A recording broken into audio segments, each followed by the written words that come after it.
Adesimama premu ato ya mamunyina ha.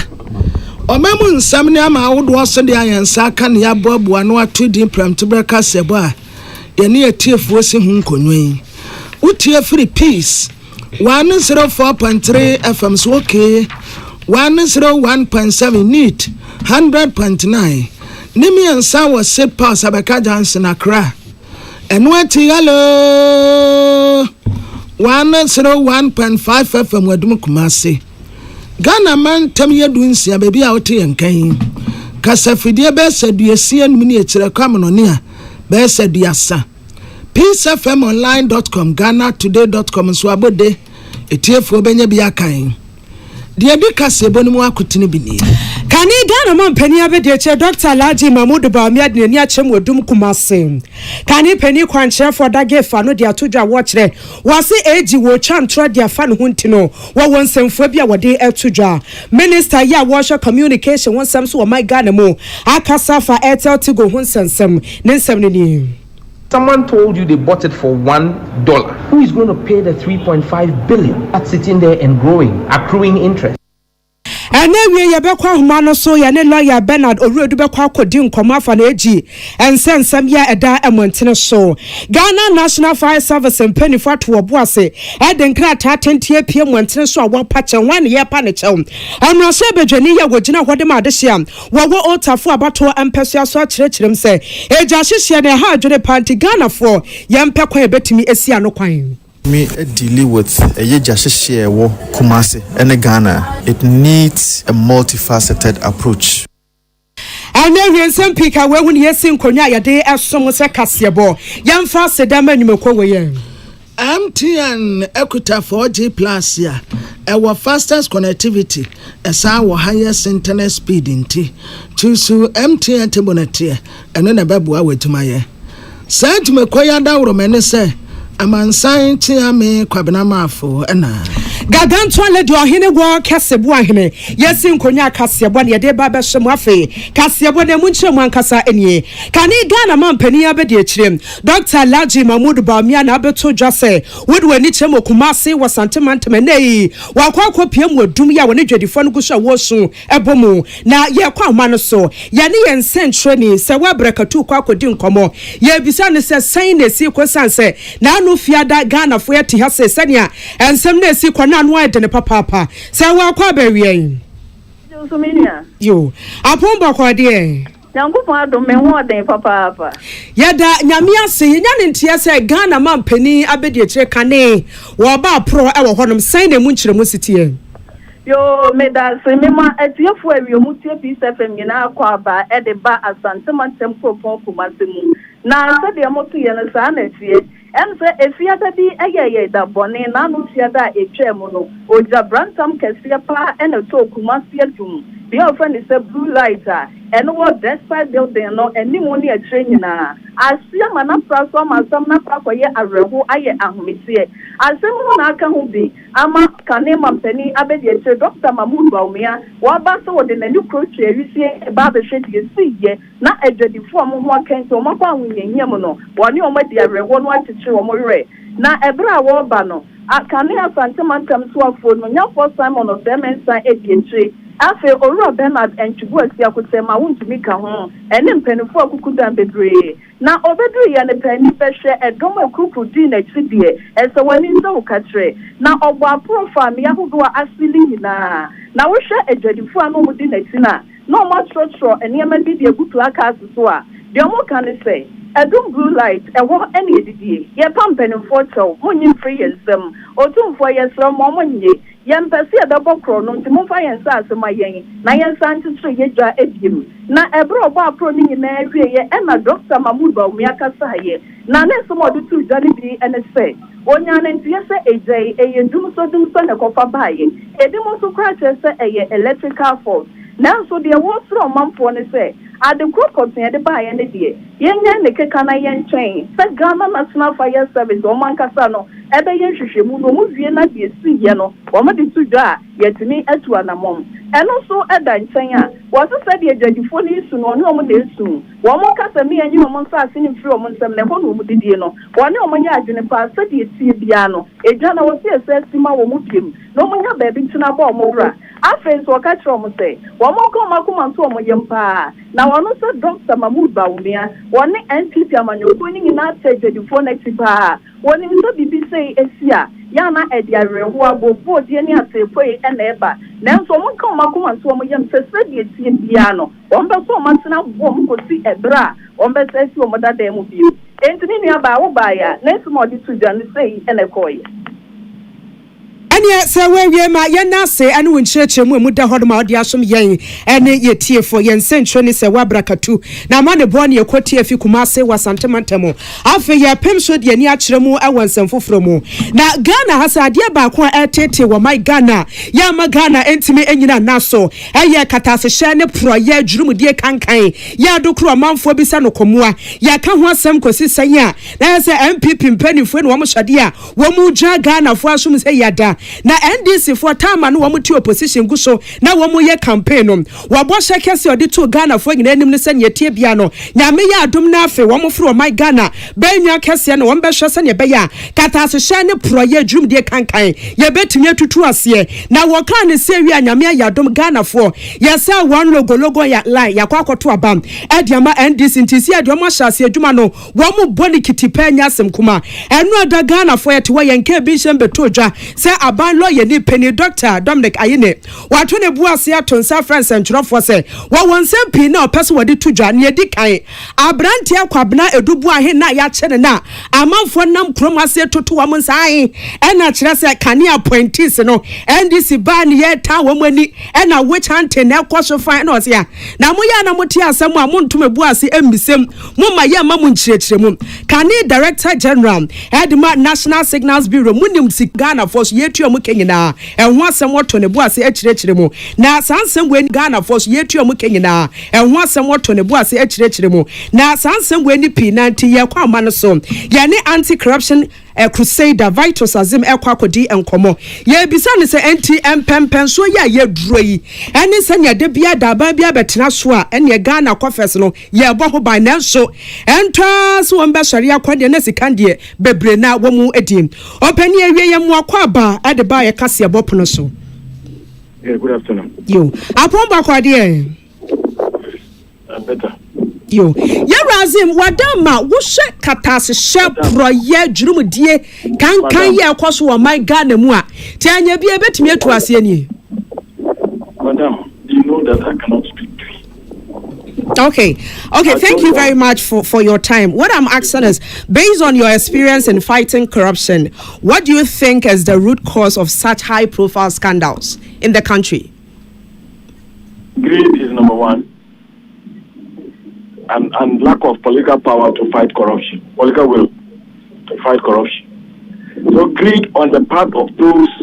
who engage in it, and lack of political will on the part of those who are in a position to deal with the people who get involved in corruption.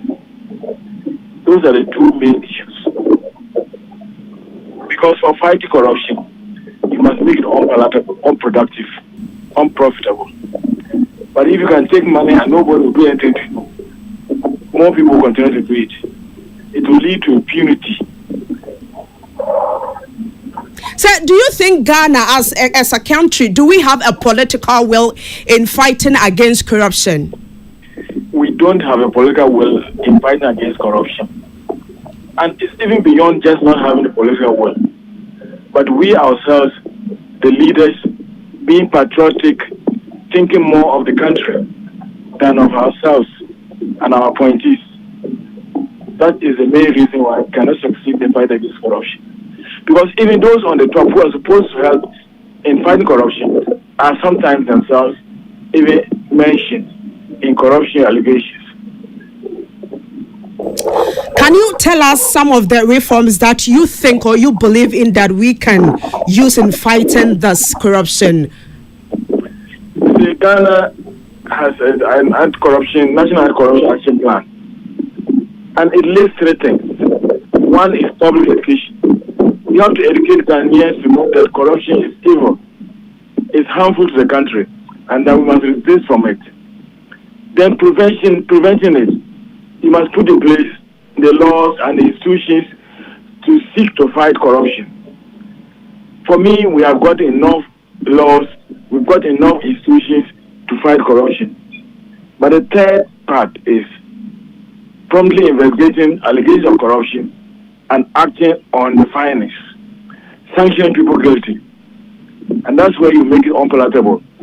If somebody has acquired property illegally, and you can retrieve the property from the person and still jail the person, then others will see and will not want to engage in corruption. Unfortunately, we are missing the third part. And in the constitution, we have a clause that says government appointees are supposed to announce or declare their asset to the Auditor General. Now, after they serve in government, leaving office, they are not able to tell us what they were able to patronize, or we don't know what happens in that particular document given to the AG. Do you think it is right, or that part of the constitution should be reformed? The problem is not with the constitution. The Constitution says declare upon assumption of office. So even as you are being sworn in as a minister or an MP, you are supposed to declare your assets, submit it to the Auditor General.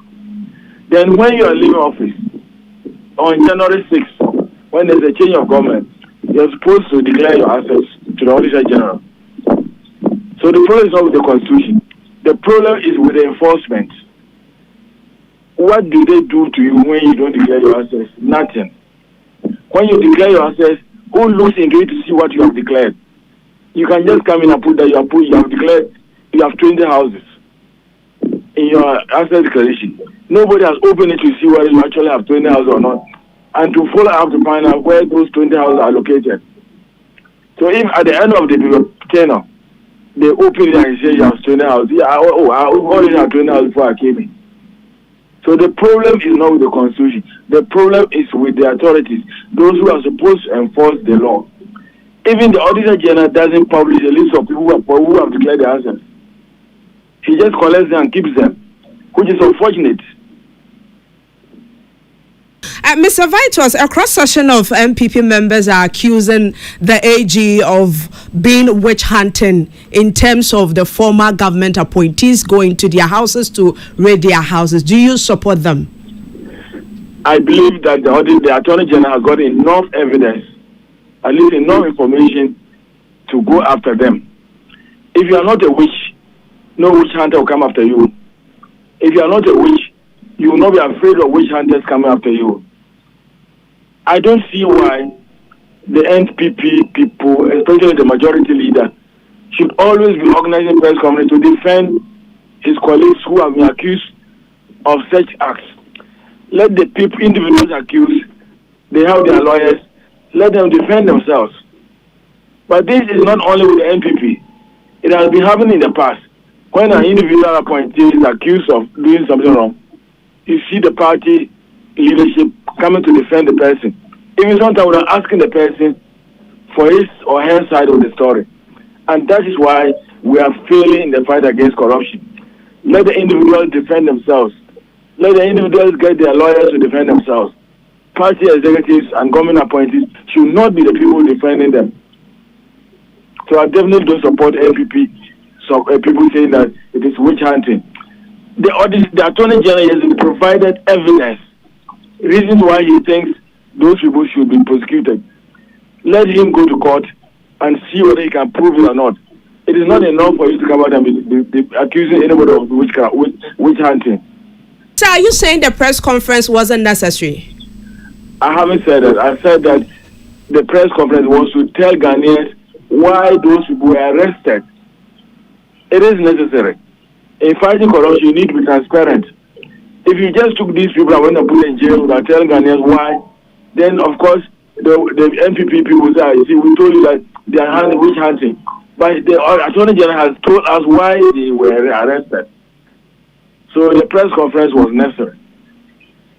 Is it possible wake up one day to see eradication of corruption in Ghana? I don't know any country that has totally eradicated corruption.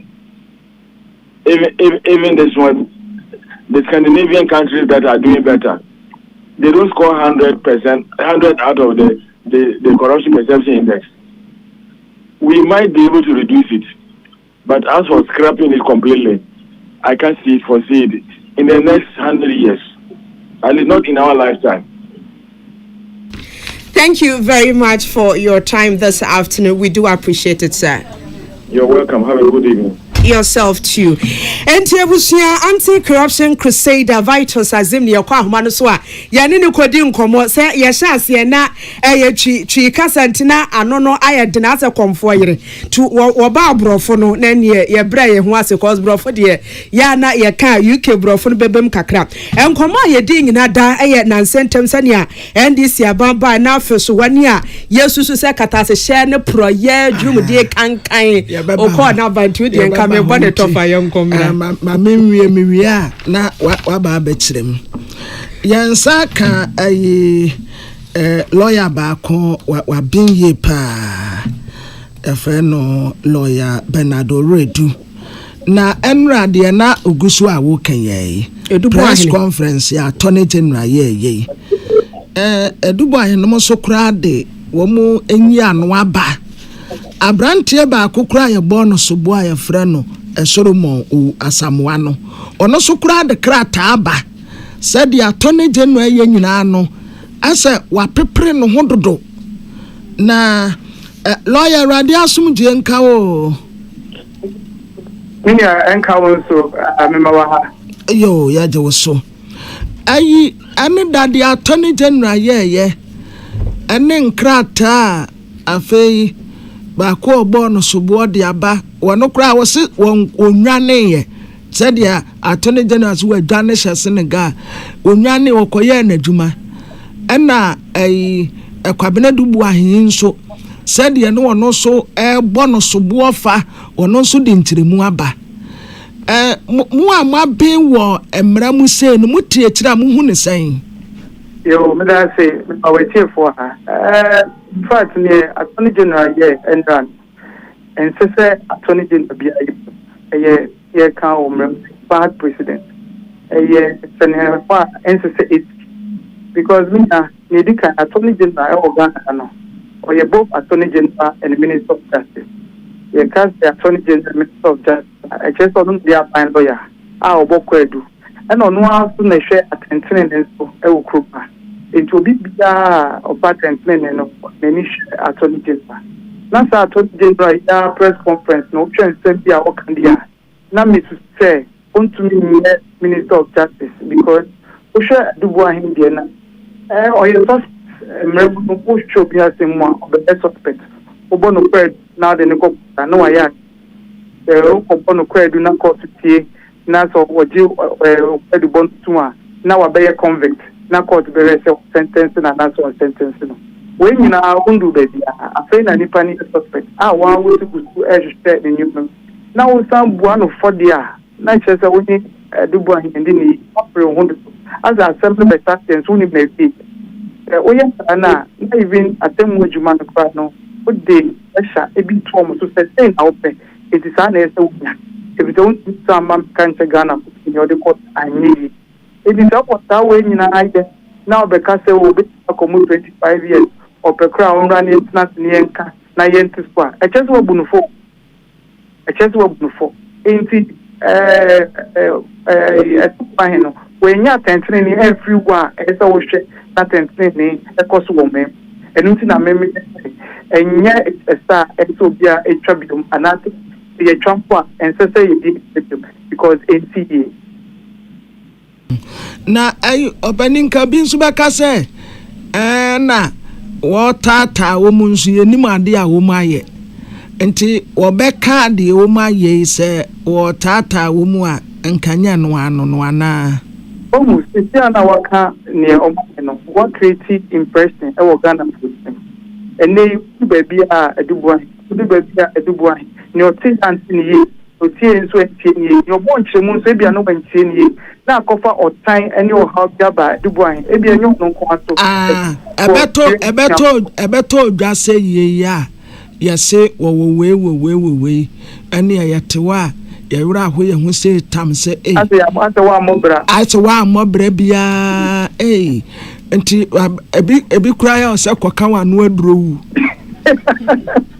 enti eba ne sɛ yɛde ne court na yɛ hu sɛ ne nyinaa nyampa na ne na press conference yɛkɔ ka na no aduro wu yɛ na ne na press conference yɛkɔ kyerɛ ne nyame sɛ nyame me de wa mbom ye na ne na press conference yɛkɔ sɛ ne hu sɛ me kura de me be wiase be yɛ na wa yɛ ne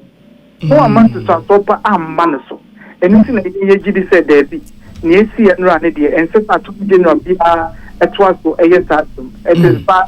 is a bad precedent and say ye encourage craft lawyers me say enra asemi beto dwa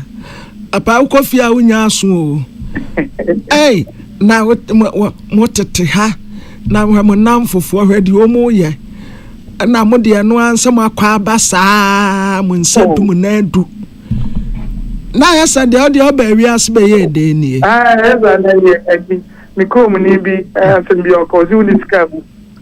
we be ko hu sa na press conference e bi kra na nhwemu for be embassy ni e de betu ta no enyam esa na aye no ma be pray a won mi sandan no eni na je bi ya se ka se de bi wo atoni general na wo ye leader of the bar wo san ay kwadubo fo pani e wo Ghana ba wo san na wo aye atentene ni esusuafo eti ama koma lawyers for the grade ni say edumra yi the office of the attorney general every minister of justice ana because wo train the attorney general we aye there oni ye redubo en endini ye ebi say onu an to gusu ye usu ye temu ne NCPD ate na be ka choma for ne sene okay mi ame re ho bio na tipens oni obra say na won to ehia okofi arebo owura be ho pa be wo ni madam brother mun na de bia mo se mo ye lawyer for so muni fi ana akogina court agina na hwenim na me do me na na person dey anu to say attorney general e ma France bio who report na who senka court and ya bon kwadu dey wa be accused person etu be ka say kwadu we na akobon wo court na nsem na waka efie 20 days e dis a wo kwadu bofo na ko sesan wano a eno so be ba be ka check na for say me ba na dan ye dienu ba me de court me hu se ye na se dia hu se wa wo ka say be wa to bia che dubu ahen na se o dia na fe obechite musin ntinka te said ye mpeni ka se kasa tenten toponko ponko ne nesiwa no wo beto ato se nipa na ye mfumso a fa no court na ko kire won se no court anti a press conference ya mansa metie yi nti yetie no ayeden sisia na ne obisia de redubo no bono sutura press conference no na ye obi share the education o ka chere o she speak na say na ya ban sik press conference no na ye in this akobasa wo court o be ti na take asem ne back san na me na edubo he we nya tentene and so na o twa tentene and so go ha say we mean of justice I say wano a oturu ntafo ma ba kusuja ba ako nutina nyina ya for say you should a press conference ya attorney general emre do say yes secretary kwadu bof jumedie no every attending in jumedie na ya minister of justice separate na ya share constitution so separate na because you papa kono o ya nansi papa etekuma usa ayikrata nimpa ayi soromo asamoa de yi a wo say the attorney general de to no so no wo deny ba kokura anim na wono wo free hanom adwade ya 24th March en wo kɔ Senegal akɔye n'adwuma sikasɛm a wode to no so kokura anim ɛna ano en wo mu frɛ no WhatsApp en wo mu ni din komo kakra bi en wo se wo tu kwa aba wakɔ wo mambedu ye wo se hwede ye wo n'achi oba gifi na hwe ni wo mu profit kura na ye 2.5 o papa ye tumi adobro no e ma no kɔ ahiahi bebre e na hwe beda ye ni sumi na so ye o emu eya na ne be ye ma na ye ya pra be transfer me say ebia ne oti a press conference enra no otie yewre enti ne wasom na no anọ deko enti yewre enya akonbia no anti din ho a anasa asem no banko wie wo kota ne wasom wo sa no no nimpa ho ana no eye se nya tentene ne eye ta lawyer but enioma nso a ankankofo yi japadia no doso Ghana ni bi atia na ne yem ase no and in fact the minimum dash dem went to on say the abayu champion nanso the kakra make can say e betimi aba enyampa because court pe na ebu obi fo but attorney general no ne kasa yem no hwehwe kokko ye de kokko ta ne mu bia e ba bebo akere mu and as e ba be ka kere mu a eno ye different from say ya hwehwe mu kwaye we esisu dua ama unpo a warning bank for say make bank manager bia obetim akase o ye obua edubu ahin anani company bi aye transaction no ade e beto no nya it just say as we see atem na chi muni besita e ba sa no so a enye wo na wo ye judge enye wo na yo afọ udi an so bebo kwedu but as why your hu kwedu bofo as aye hu charge so ifa ba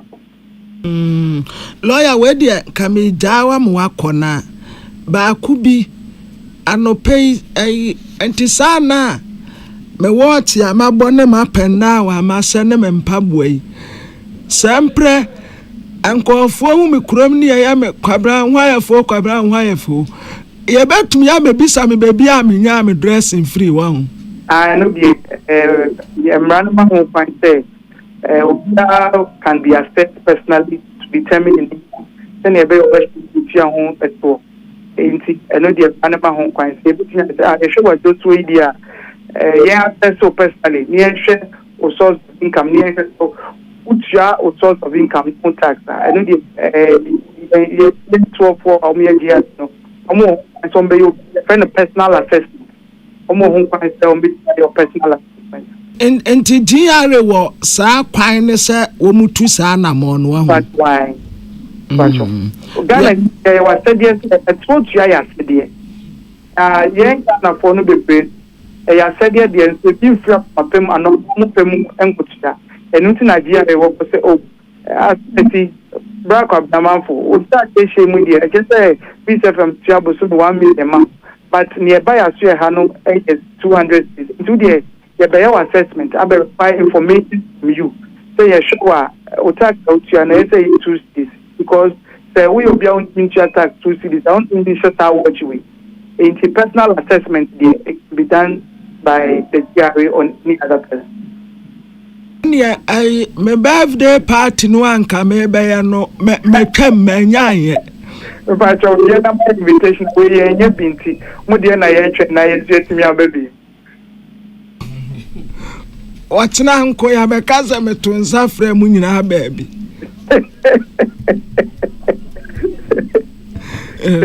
Lawyer dance pa no adaje awe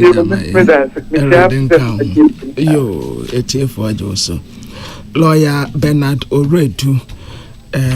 oye emrenimni ya banomra kiremu nso a wabinye pa wono na yene no ekasai tisi amatad na hwe no mutimi ye me personal assessment se wo de afani o medi agro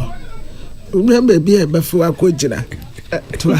Ebusia ya pem de ani akire mu awo ansam foforo emu na anu fiada Ghana for yanti asem de betodwa saud weni chemu edum kumase wasantemantamu a ejabra ne pato pizza tene se weni sisi ya kachire wom fire for de wo ye omasede sene fata na emum na wo social media so a video bi trend sa video na trend no na eyo so for your butu kumase wasantemantamu Dr. Frank Amuakohene ya akire se woni fire nipa ba kuguso a na wo kasa wo yiyi nsemfo bi ano na no ana nadue yi abeto Joseph Ayampenifo ato obo ase esi nkonwa wo mo afa capitation grand pen bi esi official sheet so atworo brofo akese e de kwa akoma minister se wedie wo mo pa ne chew asem biada wo mo pa chew papa na afoso minister yada wase omode mo wa ho fama kire se nkenya ensi ya kukuduro kwan so sabio sa ato renchem kese esi ye ya to wankasa kra wan twase si yanto nsamfro wote ya na wo ba ya wo de wani kwotwe wisie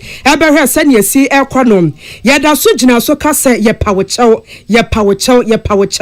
ya da wasipi ene ne awo ye edema dumja edume ko kese wo asante mantemo na sane na anu ada na miguso amene wo edi nkomo no ma chirechire sane etie bia no ADO1 Alex Kenate sane mra na esiti of fire ye djuma ye guso ye nyina ye behwe sa brante no emra kwan so ye betimi atwe na so we de ne etwato kura na se ye besre se hu ye mobo ye pawochew facha yen na boye chidom abre nyina na nipa ne nsa hye nkrata yasem eye acting chief fire officer Daniela M Nto Sapon tiwei eye ensema nei epie emontene so afaya mpanifo se asante mantem so afo we de wo mo pa ne chew pa won fom so nyina enche wo mo na otafo abatu mpehia so mrasebedeni Honorable Vincent Kwasefua ena wote se dasese no nansen ha dene pa titru pa de si wo Central Business District ya ewo edum Kumasi eyo manfo ni misam dada enkofo kan sem bebre no a wo se utietie mu a ebise yedum so yi but wono so tufu se betumi a electrical gadget ya yesu wo honum light ya tekono eno nso yanya careful etumi de adasese ba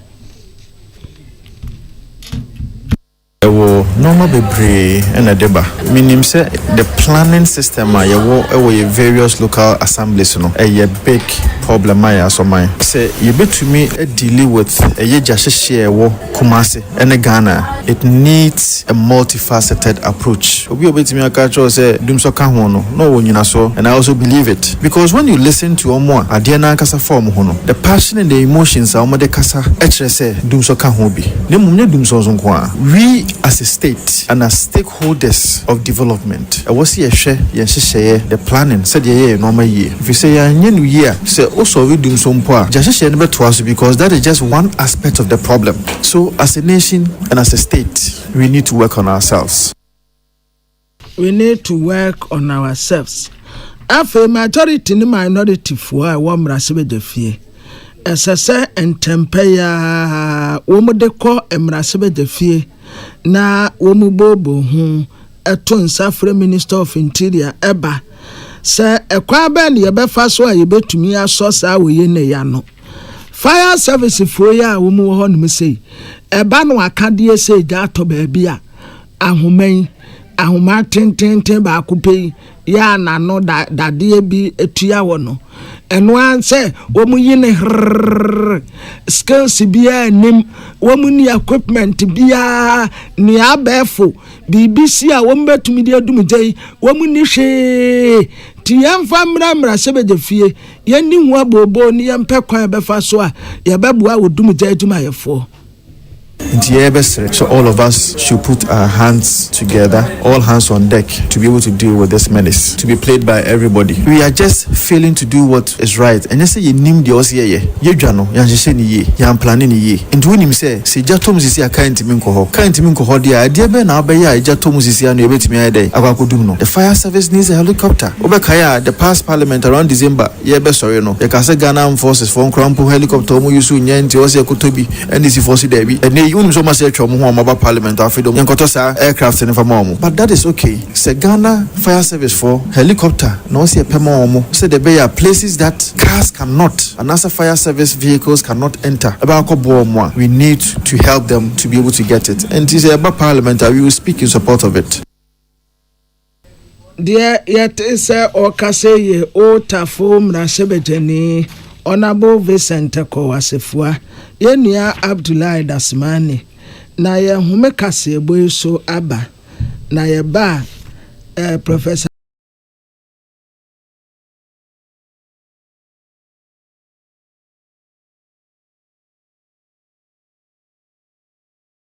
Peace FM. So wakoma ho show ana ebo periperi de broni kan hardware no a e de na se wo ye na se wo yam so atim so e wo be packing a farmer Martin's liver salt techira kwan entem ehwie nsu agu glass mo ate Martin's liver salt no ba kwa no na wo de agum wo be hu se ehuru wa glass ni mu na wanom Martin's liver salt ye won orange flavor ana ba ko so ye plain wonu mu a ohu beto na mum edi nanu na ho ntowo a ko hu doctor. Peace FM.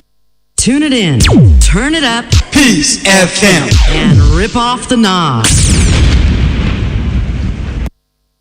Yes, I'm a minina kwaba biom edeba ye kasia bopono so na sane yedi kan yede atomani mu ese ye wo Ghana bosmi mu enunti ye mpanifo ya wo mo asom Ghana pen wo mo ho abakosam enye guso a yede eto mwanim ene nipa ye kan ho asem na brabo sane wesi bo na manyosam no eye Professor John Evans Fifi Atamils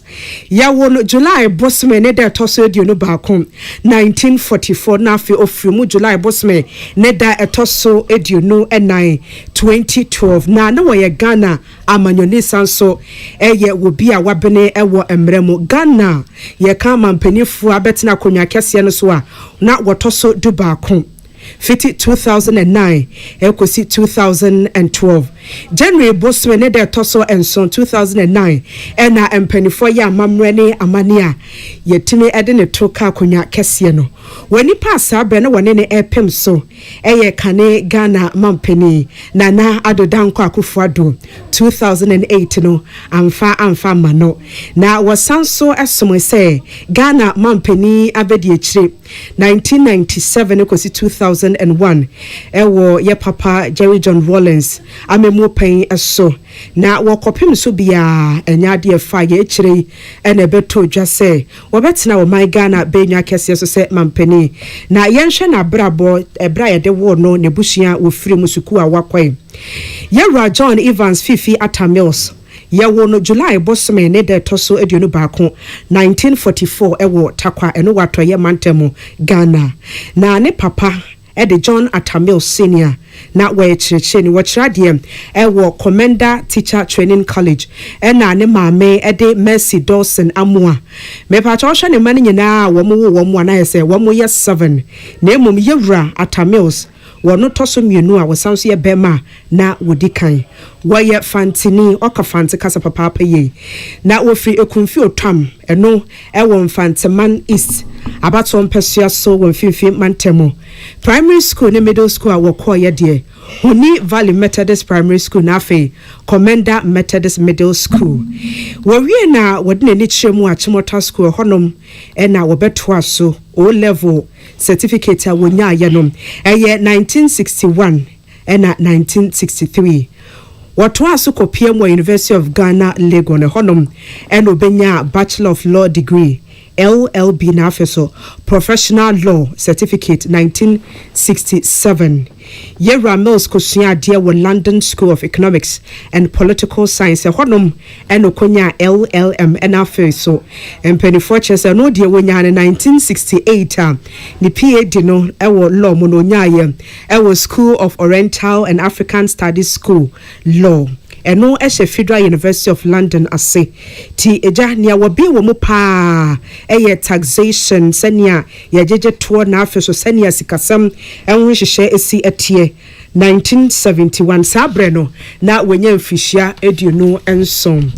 ejuma woye de edoso papapa na wochira de sekirecheni ewo Faculty of Law University of Ghana Legon ehon mo wochira de be se mfishia eduno enum ti wobon homode pa ekire na 1971 mo hono ye no Fulbright Scholar Program Stanford Law School ewo America mamunti hode wotoa so akama bonebra ekire bano amanyosemu a Vice President akonwa no so eno so wo yini yam timi bedi bia kama esomese ne beya na manyoko no betimi apem akonenim na wobeka ya 2000 mu Yera Mills ebegine mu edema NDC amanyoko no sanse ne papa Rawlings asum ewienti no wona obegine mu woni pa no wone ne pem so pa eye John Ejekom Kofo no wono so gine mu edema MPP amanyoko no na ensem de bi course sanse wo hwe first round no kra na eno course December bosome ne de toso enson 2000 mu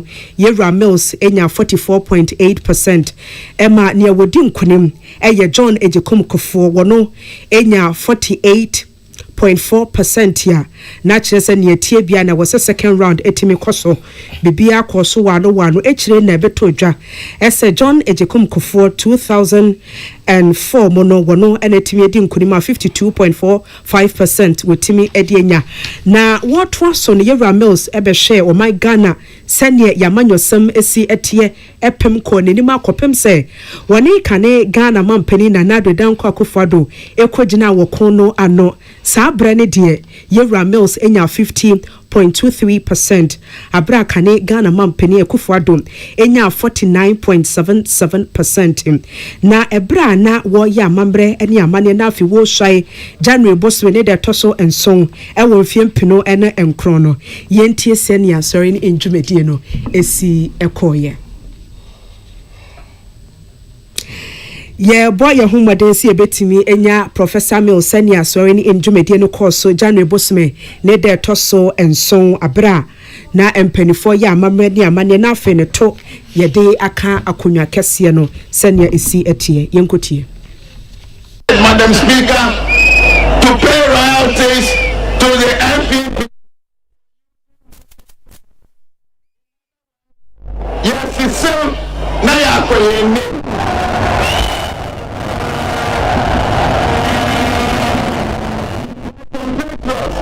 Let us do what is right. Right by human standards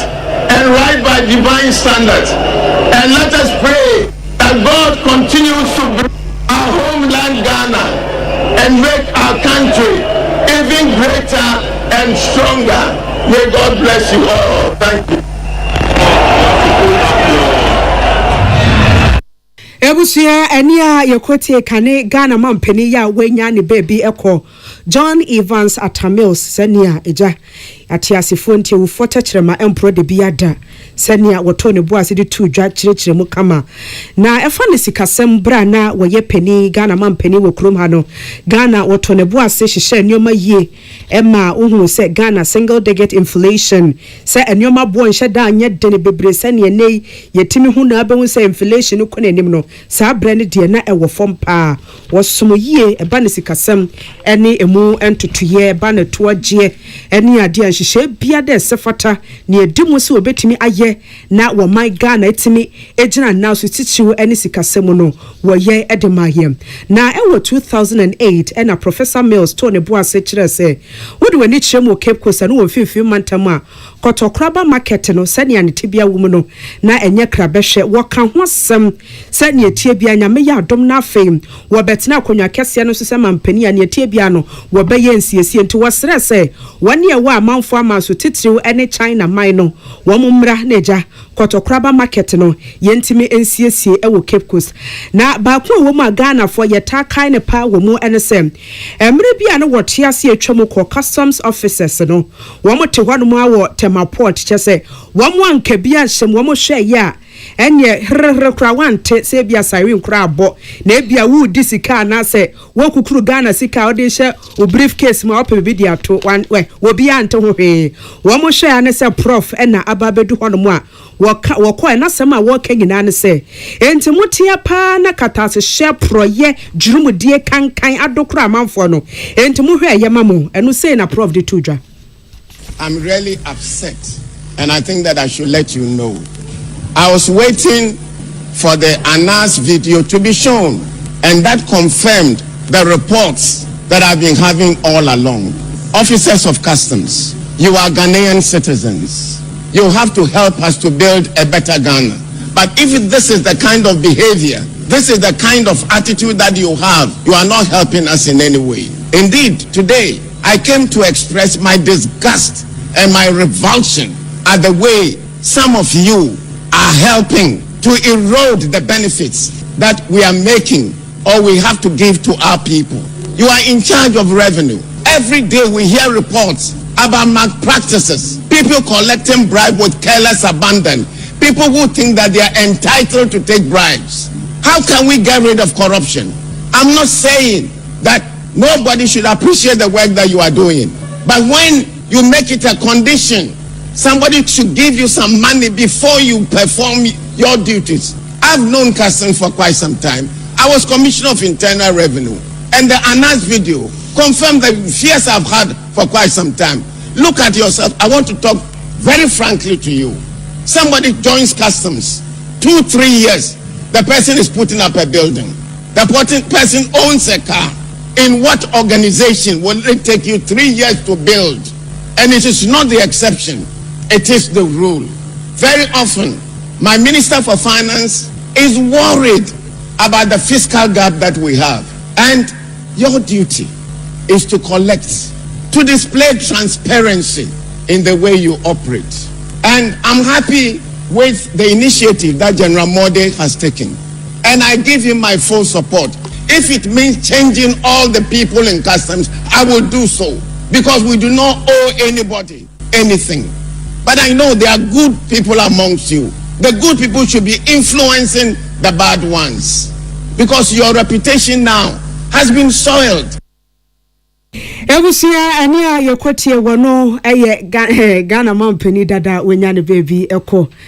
Professor John Evans Atamils Fraini kweja otode bien masumpo matibi minyim baby ofri na amada mo wada muska na ka nzam na project equipment ya enempa equipment ya enempa wada ma yese ayasabi ya wodo monye ebi ye district ebi ye municipal Tamale Hospital kurase omunya wo chafa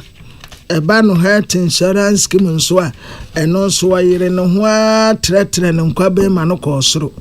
eba no governance international relations amemuo ene ya ni amafoforo nso nkita hodie nso a eno so ya ade se first kurase na man bi wo hono mu aye nseda na omu nkita hodie na nya fan papa but oba ye no obepeja kosoro ema sa anyonkofa sei edisika ebesa approximately $4 million edibegu ya accountum afibia afi 1992 constitution was yansesem kakra enti what committee ya no mu yansesemu Professor John Evans Atamils yadio security agencies woma womu akade asojafo left right aposifo womu so the same thing fire service and immigration prison service oye wonum nyina doye eniama wodema womu kura na nya ne maketwa edru baabi mpo US President Barack Obama ononso ka sempa kura de fa no ho mesi anyonkofa na wode bagana eni amayeta ye ho asia ntem no na FSA wono kura mpo ena Sino Ghanaian bilateral relations 2009 wono ye yase bibi di Jonah International Affairs Columbia University ye feature Professor Mens wom eno say wom sa topic no 5 phases of Africa innovation and entrepreneurship ni nyina Professor Mens wom ba akubi sukura yase afre no even do Mo Ibrahim founder certain international chairman Mo Ibrahim Foundation and also Professor Mills wom eniama woyeye wo niama bebre mu ebanu agriculture energy agriculture kuyaduma enyina monkanea yede konkurase a Professor Mills yade say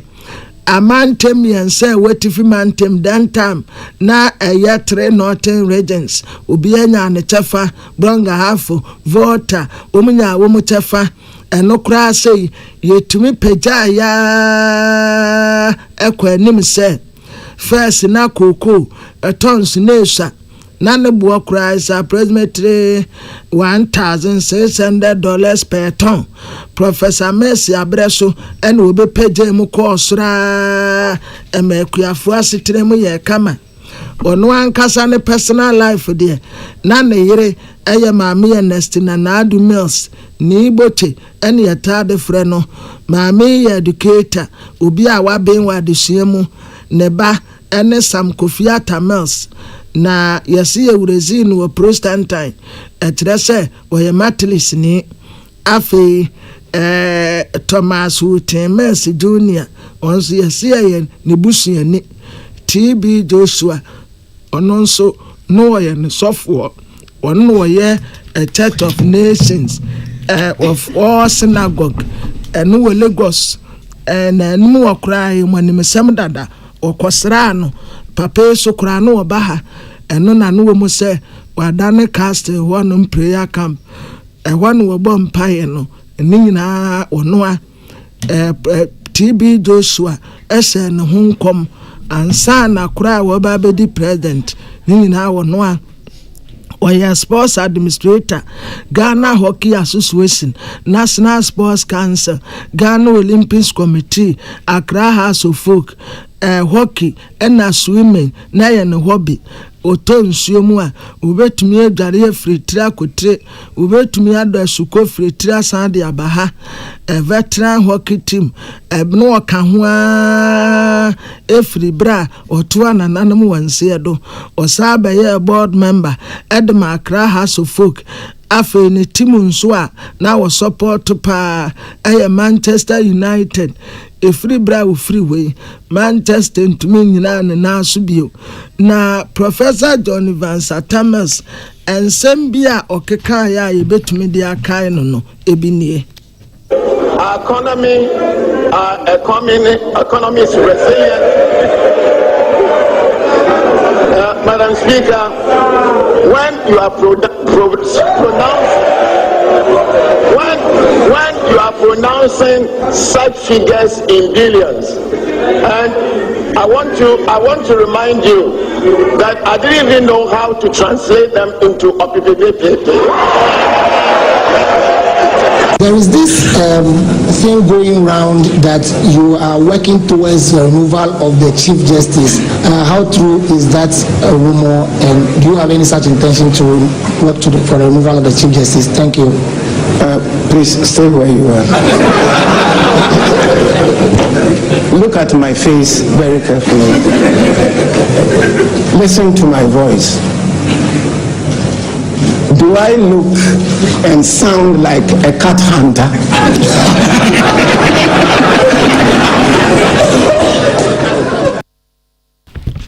Dear, you're turning kind. The late Professor John Evans Thomas. Na niyama waye any project ya hudu bia waye Professor Mans no ye ho tita wele gone ho. Ana afi obese wo se ho librarian. Ho librarian no atu wo mu ese books so no. Osaye member Legon Hall Council, Osaya member, Board of Social Studies and School of Administration, Osaya board member, Admission Board, Staff Housing Loan Scheme, Chairman University of Superannuation Scheme.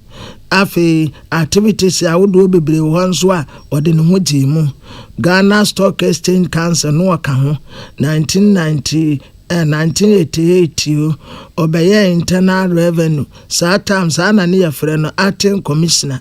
afi oyubi nso anu onimto agege panti obeye tax commissioner 1993 oye examiner womu a etre exams wi a womu mark ye no Institute of Chartered Accountant, Institute of Bankers na Ghana Tax Review, Board of Trustees who mine trust and so ye adwuma wo ho, member management committee, Commonwealth Administration, Osaya tax expert, United Nations ad hoc group expert ya womu ya international cooperation in tax matters, United Nations laws and population project. Afi wasaba ye che is book preparation Ghana's income tax adwuma de oyebi nanso 24th July 2012 our 37 military hospital no wedi ne birthday kura wie no wanya 68 ya na was celebrating the birthday so na me ansachi ya antia samde Emanini ya Dr. Kadma Moss Edibetu Dase Ampa Nana ho emfa no enti odebrebre ekwansedo na sadia GTV announce onuni. Country has been thrown into a state of shock following reports that the President of the Republic of Ghana, Professor John Evans Atta Mills, is dead. According to a press statement from the presidency signed by the Chief of Staff, Mr. John Henry Mate Newman, he died at the 37 Military Hospital in Accra, where he had gone for medical treatment. Professor Moss, na ebra eduru sɛ yɛyɛ na yie no yɛde na mutum pam no tetere bebre baaye Côte d'Ivoire mampani Alassane Ouattara baaye na Liberia de maame Ellen Johnson Sirleaf baaye Nigeria Goodluck Jonathan Senegal Macky Sall omunyina baaye Africa Heads of State, 5 Vice President, United States Secretary of State, Hillary Clinton, former United Nations Secretary General Kofi Annan, President Ma Pontifical Council for Justice and Peace, Cardinal Peter Apia Texan, Secretary Ma Africa Caribbean Pacific Group of State, Mohammed Ben Tambas, Omunyina Ebebi, Emma Yakata Neti kra na we ene kakra Professor John Vance Atamas yawo edemamo free bre kobre no kakra nkra bia yebenya no yebesan ede akamo ho Abna akasebo no asi yo kasebo no asi amansan ti ame kwabena mafo ana gaganto lady ohene wa kase bo wa hene MTN kuta 4G plus your fastest connectivity esa wo highest internet speed nti choose MTN tebonete yadama se ama momonite ejumedi enka yenyina toa asome nti koso woni TFM Isaac Kwame Wusu odio me betenem OK FM Peace FM ha make that making you